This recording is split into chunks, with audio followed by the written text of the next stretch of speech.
People, yeah, I have my hair tied back, deal with it. Conversation I had with my buddy Adam earlier today, that was a good conversation.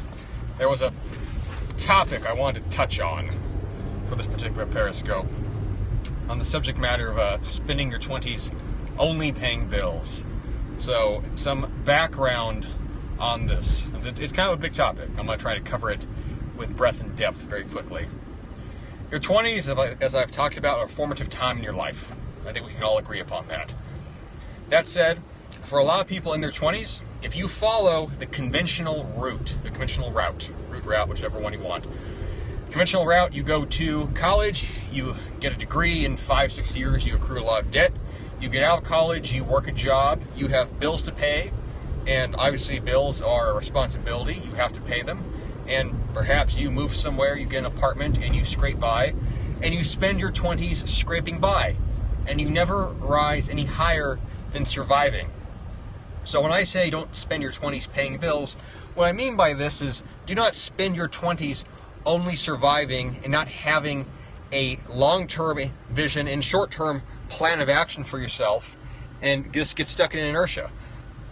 For a lot of people, for a lot of my generation, for millennial generation, for maybe homeland generation, this conventional life path of high school, college, graduate, work, it leads people to nothingness. Maybe you are being productive, maybe you have a job, it's not quite a career, so to speak, that you're working at it, but it doesn't have a real aspirational long-term future. And you get to this point in your mid-20s or oftentimes later 20s, relative to the age of a lot of people I've worked with, where you're 28, 29, 30, 31, 32, and you realize you really don't have anything to show for yourself. You have a degree, you have an apartment, maybe you have a dog, you have a job, which, all right, props, you're being responsible, but you have nothing concrete that's a legacy at all that you've built, where you can point to and say, I have done this. This is what I have created. You've worked for somebody else, and you've fallen into the, sort of the new American dream trap, where you are a wage slave. You are a highly paid worker of debt, and you don't want to be there.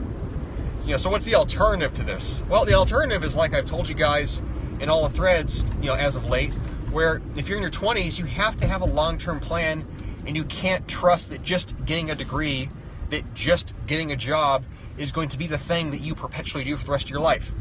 And it's a heavy thing to think about, it's a heavy question, but you have to plan ahead.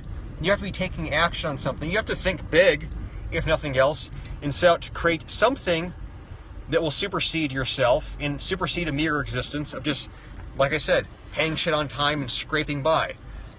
I've had a good friend of mine for the last few years who, the relationship, we've kind of drifted apart at times. It's due to his lack of direction. But he spent his entire 20s, we're the same age. He's 28, I'm 28, we're only a few weeks apart. He spent all of his 20s just surviving. Guess what? He has a college degree. He has a job. Has had jobs. He's worked as a server. Been an assistant. He has job skills. Knows how to do a little bit of computer work. But he hasn't had any clear direction for himself. And all he's been able to do is pay his rent, pay his car. He thinks he's still paying on his car, and that's it. And what was his fallacy? What was his trap? He thought that getting the degree would mean something, would open up all the doors, and he'd have suddenly a future now. Didn't happen. I have another buddy of mine, somewhat similar situation. Genius guy, has his PhD at the age of 22. Probably one of the most brilliant people in the world, unknown right now, but absolutely genius level intellect. He was in college from the age of 14 to 22, getting his bachelor's and then going to his PhD. He was working on his PhD before he was out of high school. What he realized when he got his PhD at 22, considered one of the preeminent people in his field, the youngest person in his field to ever get a PhD, he had no idea what the fuck to do with himself. You know why? Because it was a piece of paper at the end of the day, and he was happy for 15 minutes, as someone said, happiness is fleeting, and then nothing. That degree did not teach him how to build a business. It didn't teach him how to make a life. It did not teach him how to have human relationships with people beyond academia. It didn't teach him to have vision. It didn't teach him to aim for anything. He thought he was. A lot of people think they are in school, that, I'm productive, I'm on my shit, I'm getting stuff done.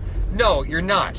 What you have is a very concrete, very set, very done-for-you pathway of, what your grades are, what the classes are to take. The whole system is designed to keep you buying into it and get you out of school, or keep you in school and milk you for money. The college system is not designed to turn you, generally speaking, to an independent human being, with high aspirations. For some, but for many, they're as lost as when they started.